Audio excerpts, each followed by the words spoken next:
Today we're going to be talking about how to find the linearization of a multivariable function. And in this particular problem, we've been given the function f of xy is equal to 1 plus x times the natural log, or ln, of the quantity xy minus 5, and we've been asked to find the linearization of the function at the point 2, 3. Now, as a reminder, we have the equation for the linearization of the function, which is the same equation that we use to find the linear approximation of the function.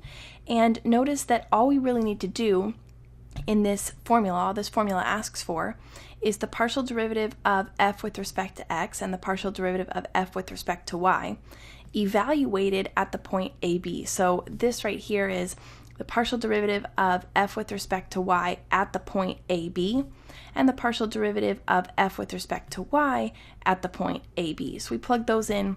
We're going to leave x and y as they are. We're going to plug in the point 2, 3 here for a and b, and plug it in to our original function to get f of ab as well. So a couple different components, but let's start with the trickiest ones. We'll first find the partial derivative of f with respect to x, and then the partial derivative of f with respect to y.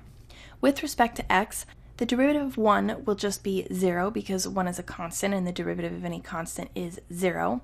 In order to take the derivative of x times the natural log of this quantity here, we'll have to use product rule. So using product rule, we'll first take the derivative of x, which is 1, so we'll get 1 there, and we'll multiply that by the other function here, natural log of xy minus 5, without doing anything to that one.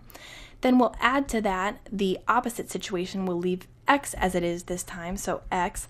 Then we'll multiply by the derivative of this natural log of xy minus 5.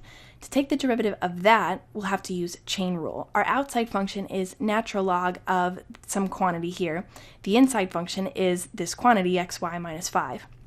So we know that the derivative of natural log of anything is 1 over whatever's inside that there. So we'll get 1 over xy minus 5. That's the derivative of the natural log part, leaving the inside function completely alone. But then we have to multiply this by the derivative of the inside function.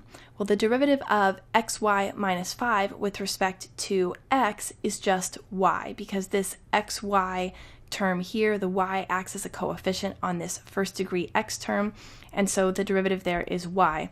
The derivative of the negative 5 is just 0. So there's our partial derivative with respect to x. If we simplify it, we'll get natural log of xy minus 5 plus xy over xy minus 5.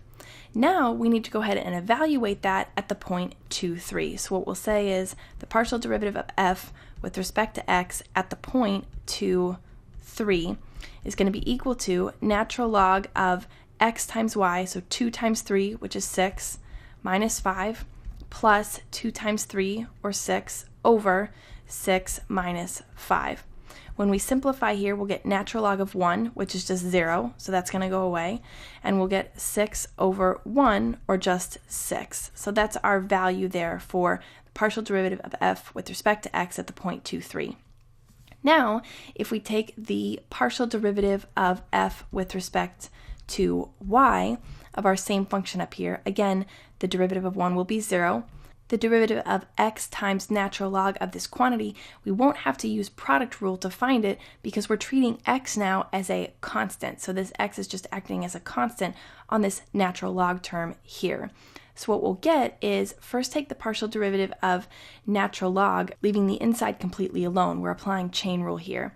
So we're going to get x times 1 over xy minus 5, but then we have to multiply by the derivative of the inside function with respect to y. The derivative of xy minus 5 with respect to y is just x, so we multiply that by x, and as you can see when we simplify, we're going to get x squared over xy minus 5.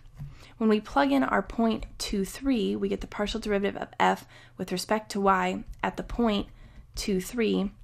What we get here is 2 squared in the numerator, or 4, divided by 2 times 3, which is 6, minus 5. So when we simplify, we just get 4 over 1, or 4. So those are going to be our two partial derivatives evaluated at the point 2, 3. Our last step before we can plug everything we found into our linearization equation is to find f of ab. And f of ab just means we're going to be plugging in the point we were given to our original function. So we're going to say f of 2, 3 will be equal to 1 plus, here we plug in 2 for x, so 2 times the natural log of 2 times 3, which is 6, minus 5. And when we simplify, we get 1 plus 2 natural log of 1. Natural log of 1 is just 0, so this is going to go away and we're just left with 1. Now we can plug everything into our linearization equation. So we're going to say that L of xy is equal to f of ab. We just found that to be 1, so we'll plug in there. Then we have the partial derivative of f with respect to x at the point 2, 3, which we found to be 6, so we'll get plus 6 times x minus a. Well, a comes directly from the point we were given. It's 2, so x minus 2 here, plus the partial derivative of f with respect to y at the point 2, 3, which we found to be 4. And we're going to multiply that by y minus b. b is the y value in our coordinate point here, so we get y minus 3. Now we can leave it like this if we want to, but it's better to simplify. We'll get 1 plus 6x minus 12 plus 4y minus 12. If we order our terms, we'll get 6x plus 4y, and notice we have minus 12 is a negative 24, plus a positive 1 though gives us a negative 23. And that's it. That's our final answer for the linearization equation of this multivariable function.